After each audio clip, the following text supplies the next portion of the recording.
Thanks for having me here. My name is Fabio Capponi. I'm the CEO and Director of Western Atlas Resources. Western Atlas Resources is a junior mining company. It's currently focused on the exploration of the Meadowbank Project located in Nunavut, Canada. It is a project with a district-scale footprint, so that provides an opportunity for multiple discoveries. We strategically located along trend and adjacent to the Meadowbank and Amaruq producing gold mines, both belonging to Agnico. There are excellent infrastructures in the area. We fully permitted for exploration, and we've been running an extensive exploration properties on the program on these properties for the past 4.5 years. And this exploration program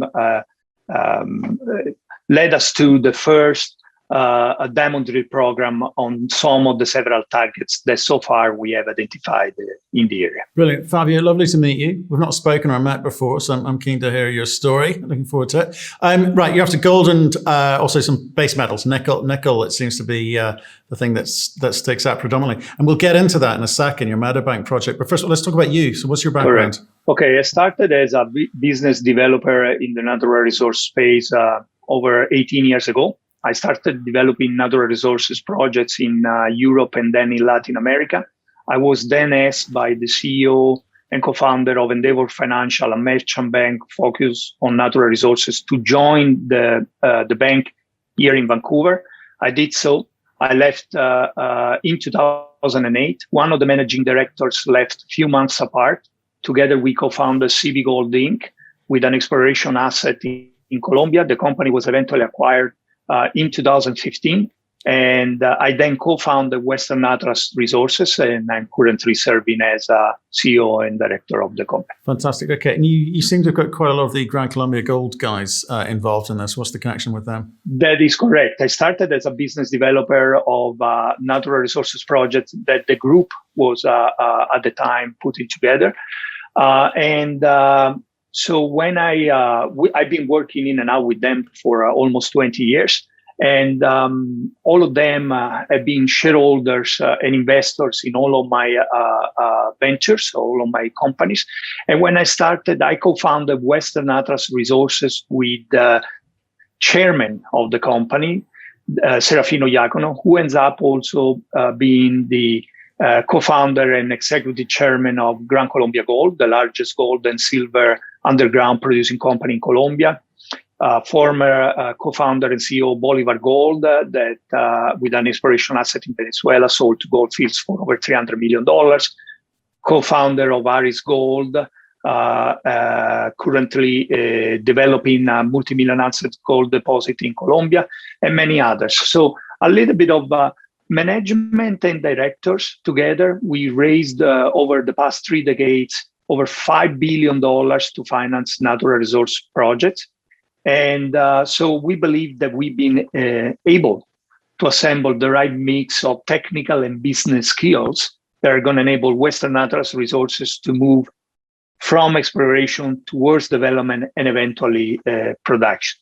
It's important to stress that Gran Colombia owns 26% of Western Atlas Resources, and they have acquired that stake through 2 public financing rounds. So they back us financially and also technically. I mean, we're talking of Serafino. I mean, he's known from the oil and gas business and also now laterally mining, but mainly South America. Correct. What are you guys doing up in Nunavut? Well, when CB Gold was acquired, at that time, the market was favoring a little bit safer jurisdiction, if you like.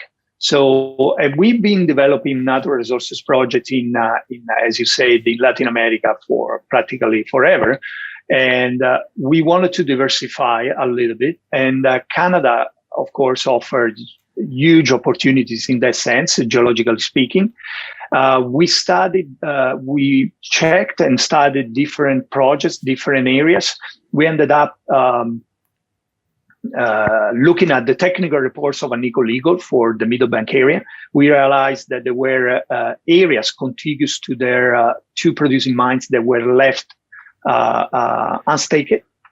We did stake those properties, and again, we run an extensive exploration program since. Okay, remind me just technically for people watching this who may be unaware. So if something has been staked So if something has not been staked, that means it hasn't necessarily been explored. So Agnico Eagle will not have looked at these unstaked properties. Is that what we're saying? There has been very limited exploration program on these areas, but they have never been drill tested before. Right. So I give you an example. Literally a week after we staked, we got fully registered after staking these properties. Agnico Eagle has announced that they were going to develop the Amaruq mine. The Amaruq mine, or the Amaruq deposit, has been looked by probably 5 companies, including large mining companies, and each one of them has passed on it until Agnico Eagle took it. And right now it's a 5 million ounces gold deposit. They are mining open pit, and they are actually expanding the project also underground. So it's not that uncommon, right, that some properties get left alone for various reasons, and then someone else move faster. Let's put it this way. Okay, so if I look at what in its current guise, how long has the company been going? You mentioned 4.5 years there. Is that Correct. How long you've been involved? Was this another vehicle prior to that? No. Completely. It was Western Atlas Resources is a company that we founded brand new.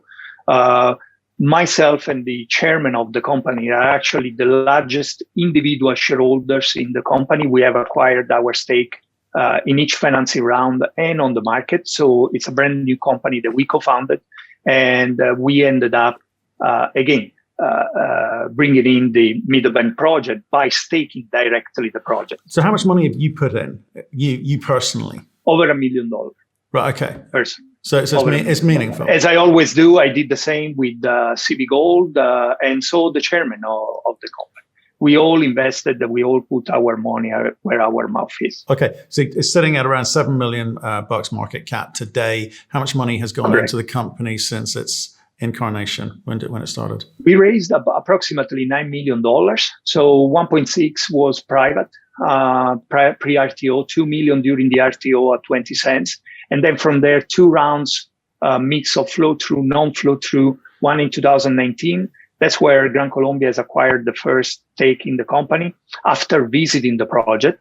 And then an additional round last year where we raised $3.6 million, again, in a mix of flow-through and non-flow-through shares. And Gran Colombia has acquired in that round the second stake. Got it. Okay, so it's around $9 million bucks today. Fine. So I just want to understand some of the numbers before we kind of get into this. Right. Let's talk about Nunavut. It's not an area I know particularly well. Very far north, Canada. What's that do in terms of issues around seasonality, being able to work there all year round? Okay.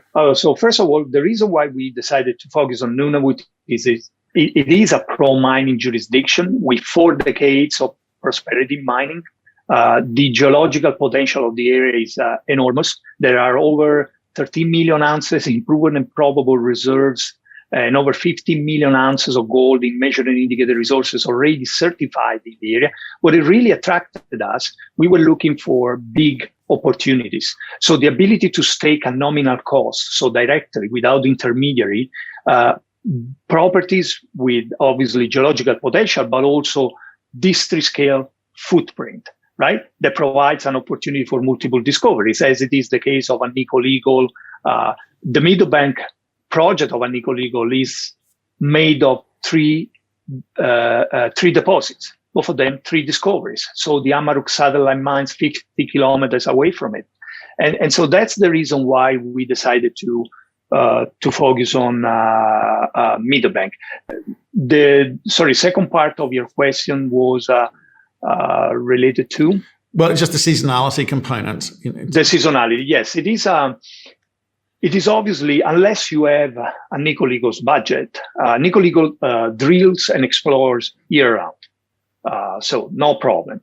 The problem for us as a junior mining company, we had to stop generally between November and April. The reason being not even the fact that it's cold, is the blizzard that, it can create standby. And for a junior mining company, that could be a problem, right? From a budget perspective. So we tend to stop during that period of time.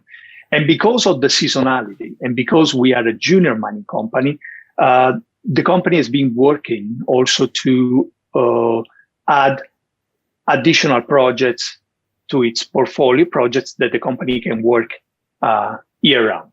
Right. Okay. So maybe we can talk about some of the other projects. I know you've got something in Venezuela, etc. But let's focus on Meadowbank, if you don't mind. On the Meadowbank. Yeah, because it's your kind of the flagship project. You've also mentioned Agnico Eagle about 30 times in this conversation. So we know they're there. We know they're a big name, and it's a validation for you're in the right part of the world.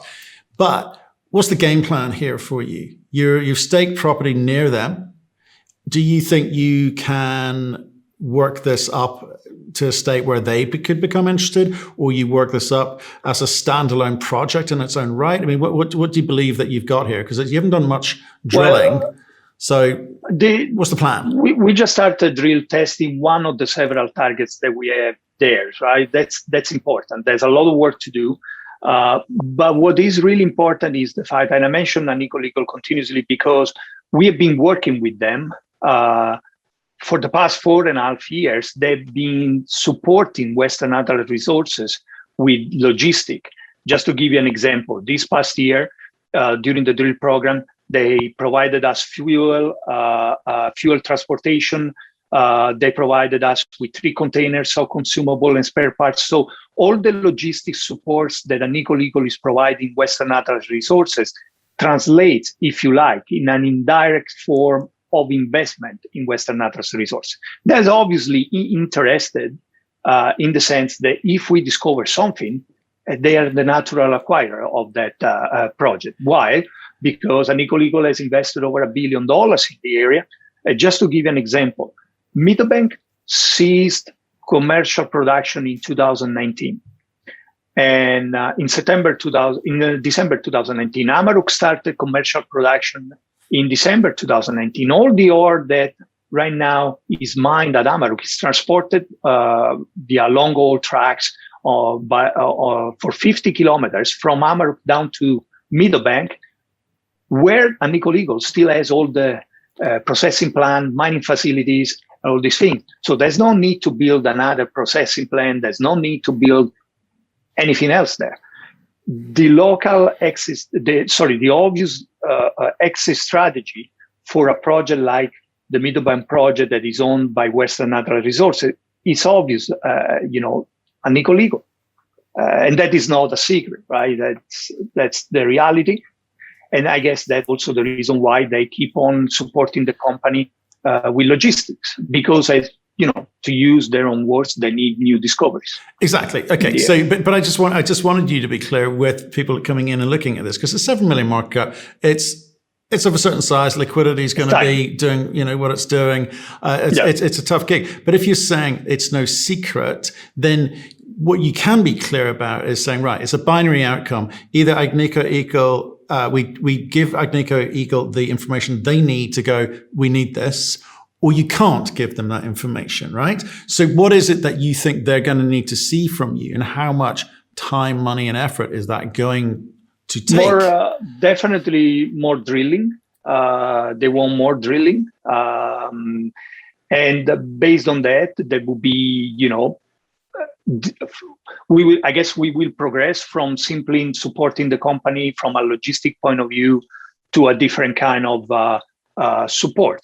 The long-term strategy of the company, Western Atlas Resources, in order to deliver value to the shareholders, it goes from development and eventually monetization of currently existing assets, right, like the Meadowbank project, to joint venture acquisition of additional assets, right? So again, the natural buyer of the Meadowbank project along the way and upon a discovery is Agnico Eagle. Listen, they just finished acquiring Hope Bay TMAC resources right there in the area. So Agnico Eagle is expanding. Just to give you an example, we practically surrounded by their exploration properties, and they are investing a lot of money in exploration in the area. I think the total drilling that they plan for this year in Nunavut is under 10,000 meters. That tells you a lot. It does tell you a lot. But here's the challenge that you guys have come up against. And look, I know Serafino knows how to make money. He knows how to do deals. So I understand that. But I'm trying to understand what's the game plan here, because it gets to that point where if you don't have the competitive tension, i.e. another bidder who could come in here, Agnico will just sit there and they can wait and they can wait and wait, even if you do provide the information which they need, right? You need to think that they need more reserves, right? An Amaruq mine is a 5 million ounces deposit, but it's going to be depleted in a few years, right? And the investment that they've made in the area is huge. Obviously, they're not there just to wrap up things and leave. Again, they themselves are exploring, are currently drilling, and some of their drill targets are contiguous to our drill targets. So the mineral properties we have are distributed in 3 blocks. Block A is between the Amaruq mine and the Meadowbank mine. Block B is south of the Meadowbank mine. When I say between or south, I mean contiguous, adjacent. So, and Block C is between the Block B and the Greyhound project. So we own all the properties that practically, are between their 2 producing mines. And there has been an attempt back in the days.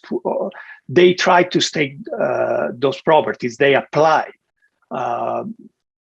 in order to stake those properties, but that was after we got fully registered. So the application got rejected because overlapped with our property. So there is clearly an interest from a geological perspective for those properties. We just ended up to do it,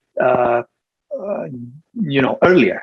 And again, it's not a secret that the Amaruq is a satellite deposit. So it's going to be depleted in 5 years. And 5 years for a mining company like Agnico is nothing. No, I agree with this. But what I'm going to assume your team knows what it's doing. I'm going to assume it can create a drill program which is going to allow them to discover comparable numbers to what Agnico is used to. I'm going to make that assumption just for this part of the conversation, okay? Yes, yeah, absolutely. What you're going to need to do is be able to say to the market, this is an obvious buyer. I'm not quite sure of timing, because Agnico can, they could go quickly, they could go slowly, who knows, right? But you're going to need to fund that exploration program by being clear about that specific strategy, because this isn't necessarily, because of who owns the property around it, going to be a standalone property. It needs to become interesting enough for Agnico Eagle, and you're going to need to persuade the market that it will be interesting enough for Agnico Eagle to get that money. You're going to need to get some money in to fund this, not unless the group wants to fund this, right? Well, again, Gran Colombia is financially right now backing Western Atlas Resources. They've done that in the past. They express interest in keep on doing that. Keep in mind that the technical team of Gran Colombia visited the project. They did not invest in Western Atlas blindly. They came to visit the project. They liked what we were doing. They spent time there. They spent time reviewing all the assessment reports, the geological work that we had done. They liked the potential that these properties offered, and so they're willing to support the company along the way. And that's very important, because wouldn't have been supported, let's say, by such a large group financially and technically, then I would agree with you. But because we are not in strict need of money right now, and we have a partner like Gran Colombia, that gives us more negotiation power, if you like, right? Yeah. Okay, I'll buy that. And I know Serafino well enough to know that's probably the case. Let's talk about the money that you have got today. So how much money have you got in the bank today? So we, as per latest financial statement, we have over $2 million in cash. We have a very tight lead on G&A, no debt. We're very careful with the way we manage money. So that's enough for us. And the majority of it's hard money. So to give an example, the properties that we own are already in good standing for up to 10 years. Why? Because theoretically, we don't have to spend a single cent on the properties in order to maintain the properties in good standing. Why? Because of the work that we had done in the past. So again, we well-financed. We don't have impelling expenditures that we need to make in order to maintain the titles in good standing. And we backed financially by Gran Colombia. Okay, so what are we doing with 2 million in terms of what goes in the ground? I know you focused on one target specifically, and that's throwing up some, that's that is the first target. Yeah, correct. That is the first target that we started drilling this past year. It's one out of the 6 targets that so far we have identified in the area. 3 in Block B, south of the Meadowbank mine. 3 in Block A, between the Amaruq and the Meadowbank mine. And so the plan for the company, we actually currently amending the permits that we have in order to expand the exploration footprint in the area by building a camp that can host up to 40 people. And it's going to make able to drill diamond drilling up to 20,000 meters per season and use up to 8 rigs in the area, which is quite a bit for a junior mining company and operating in that area. So the last year, just to give you an example, so the next plan, for in terms of drill program is to start drilling about 8,000 meters diamond drill program within target B1, Block B, and also start drill testing Block A, again, between the Amaruq and the Meadowbank mine. Okay, so, I understand that. You're going to need to raise some more money, aren't you, to be able to get on and do a proper drill program, right? Because, last year there were some timing issues with drilling. Is that right? Last year we drilled, well, it was due more to COVID, right? But we were the only company that was allowed to explore and drill in the area.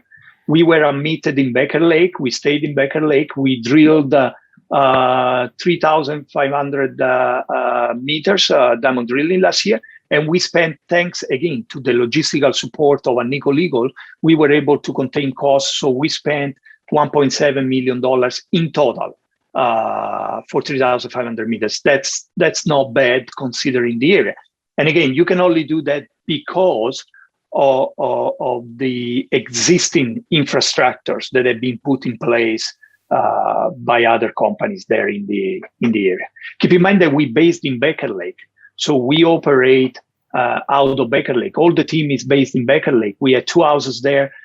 There's all the possible logistic facilities you may want in the area. Right. Okay. And that saves a lot of money. Yeah. Well. Yeah. I get it.